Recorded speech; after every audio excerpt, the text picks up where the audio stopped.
안녕하세요. 책과나 올리비아입니다. 오늘 여러분을 만나는 첫 시간입니다. 설레고 떨리고 여러 마음이 드는군요.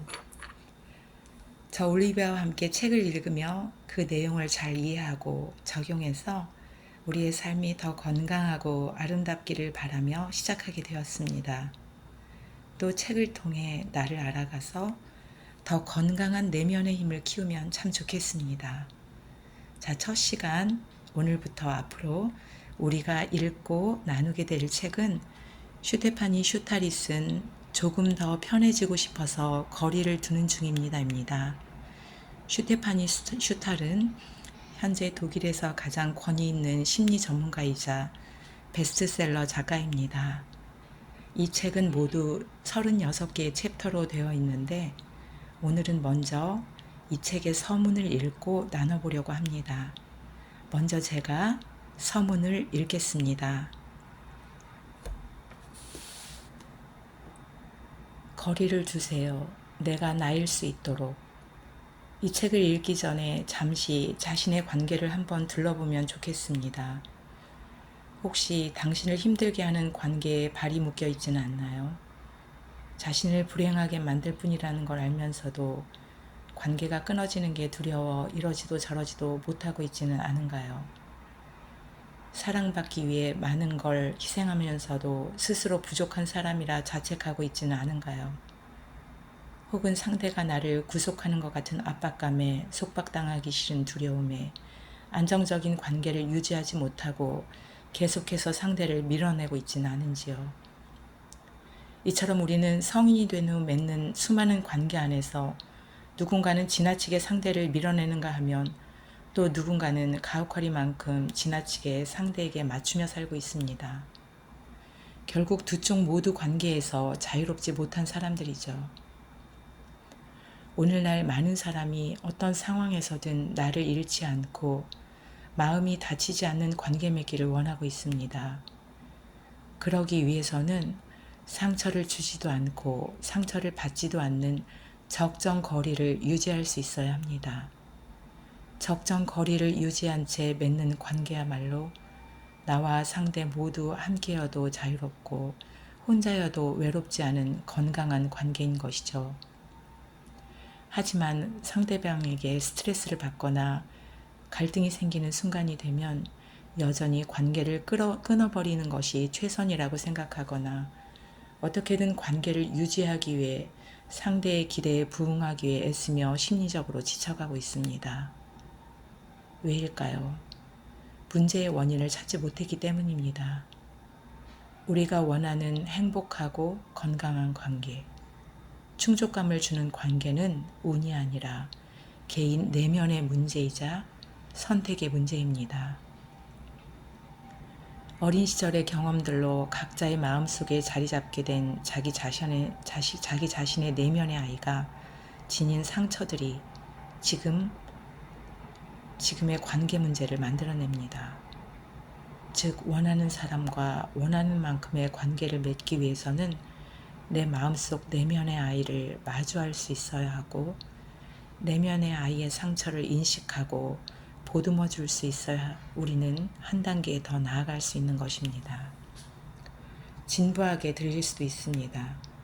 하지만 내면의 아이를 마주함으로써 수능과 자기 주장 사이의 균형, 심리학에서 말하는 대로 애착과 자립 사이의 조화를 잘 찾는다면 모든 사람이 행복한 관계를 누릴 수 있다는 것을 저는 확신합니다. 이 두 가지 능력, 남에게 순응하면서 다른 한편으로는 자기를 주장하는 능력을 갖추는 것이야말로 우리의 감정과 생각과 행동을 결정하는데 엄청난 힘을 발휘하기 때문입니다. 애착과 자립이라는 심리적인 문제에서 자유로울 수 있는 사람은 없으며 이는 인간의 실존적이고 심리적인 기본 욕구를 반영합니다. 또한 자존감을 형성하는 데 깊은 영향을 끼치기도 합니다. 왜냐하면 우리가 스스로를 얼마나 중요하고 가치 있는 사람으로 여기는지 아니면 얼마나 자주 스스로의 가치를 의심하는지는 근본적으로 어린 시절과 성인이 된 후의 애착 관계와 다른 한편으로 자기 주장과 자립에 관련된 경험들로 좌우되기 때문입니다. 어떤 상대를 만나느냐에 따라 우리의 관계는 성공하기도 하고 실패하기도 하고 애착과 자립, 열등감과 우월감 사이의 대립이 커지기도 하고 줄어들기도 합니다. 예를 들어 연애가 너무 하고 싶은데도 애인을 만들지 못하는 상황이나 혹은 누구도 필요 없다라고 생각하며 언제까지나 싱글로 살고 싶다는 마음도 애착과 자립이라는 해결되지 못한 문제에 그 뿌리를 두고 있습니다. 이 책에서는 누구와 함께하든 혼자 살아가든 더 이상은 상처받지 않도록 스스로를 보호해주고 싶은 사람들을 위해 애착 욕구와 자립 욕구, 열등감과 우월감, 그리고 그것들을 통해 형성된 자존감이라는 키워드를 놓고 살펴보고자 합니다. 이 과정을 통해 우리는 수능과 자기 주장 사이에서의 적절한 조화를 찾을 수 있으며 나를 너무 낮추지도 또 상대를 너무 깎아내리지도 않고 상대의 눈높이에서 공감할 수 있는 능력을 기를 수 있습니다. 그 과정은 또한 누군가와 관계를 맺고 일을 하고 삶의 즐거움을 느끼는 세 가지 능력을 모두 지닐 수 있게 해줍니다. 이 세 가지 능력, 관계 맺고 일을 하고 삶의 즐거움을 느끼는 이 세 가지 능력이 바로 정신 능력을 지키는 든든한 새 기둥입니다. 이 책의 핵심은 제목에서 알 수 있듯이 관계 맺기, 나와 상대를 모두 보호해주는 적정 거리를 유지하는 능력입니다. 그를 위해 여러분에게 애착, 자립, 자존감 향상에 관한 기본 욕구가 타인의 관계를 맺을 때 어떤 영향을 미치는지에 대해서도 설명을 하려고 합니다.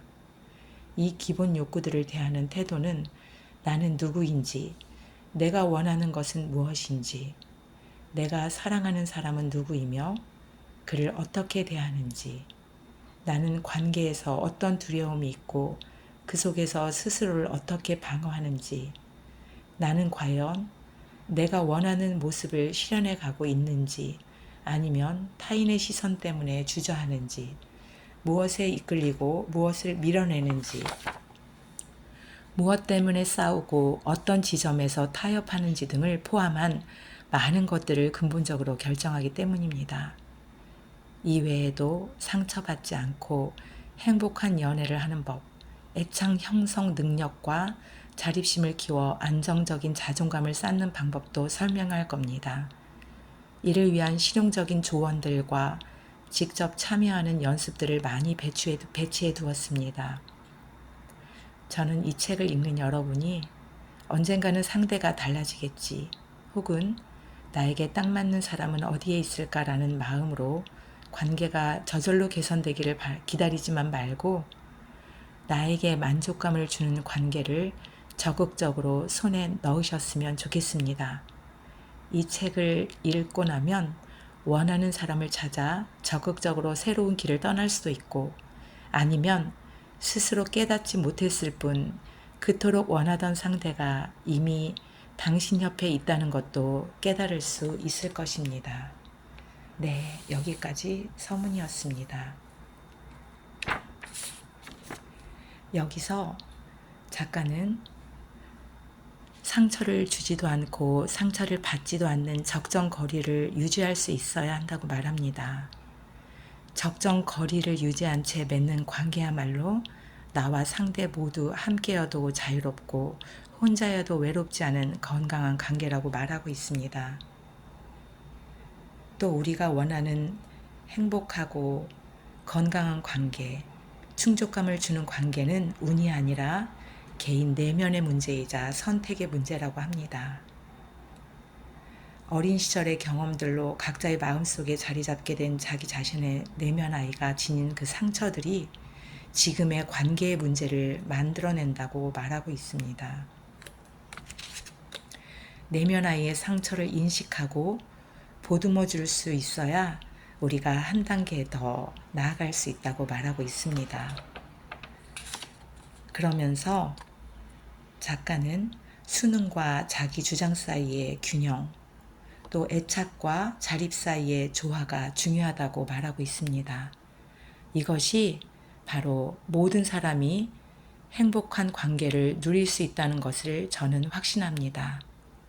이 두 가지 능력, 남에게 순응하면서 다른 한편으로는 자기를 주장하는 능력을 갖추는 것이야말로 우리의 감정과 생각과 행동을 결정하는 데 엄청난 힘을 발휘하기 때문입니다.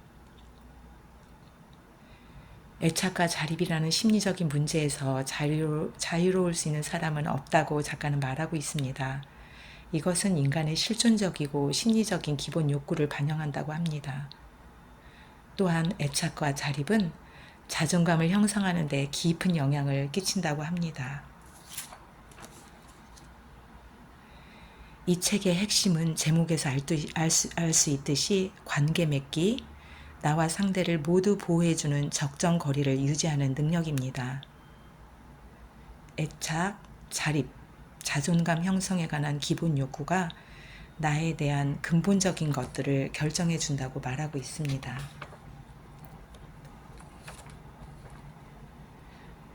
자, 이 책을 통해서 나에게 만족감을 주는 관계를 적극적으로 손에 넣는 여러분이시면 좋겠다고 작가는 희망을 말하고 있습니다. 네, 이 책의 서문을 통해 작가 슈제파니는 독자들이 애착과 자립 또 자존감 향상을 통해 건강하고 행복한 관계를 맺기를 원한다고 말합니다. 앞으로 저 올리비아와 함께 이 책을 읽고 나눠가며 나를 잘 알고 모든 애착 관계와 자존감 향상에 큰 도움을 받으셨으면 하는 간절한 바람입니다. 오늘 서문을 함께 읽고 나눠봤는데요. 다음 시간에 우리 다시 만날 때까지 나의 어린 시절 부모님과의 애착은 어땠는지를 생각해보고 그것이 지금의 나의 관계에 어떤 영향을 끼쳤는지 생각해 보시면 앞으로 이 책을 이해하는 데 도움이 되실 것 같아요. 그럼 더 큰 기대와 설렘으로 다음 시간에 만나요. 지금까지 책과 나의 올리비아였습니다.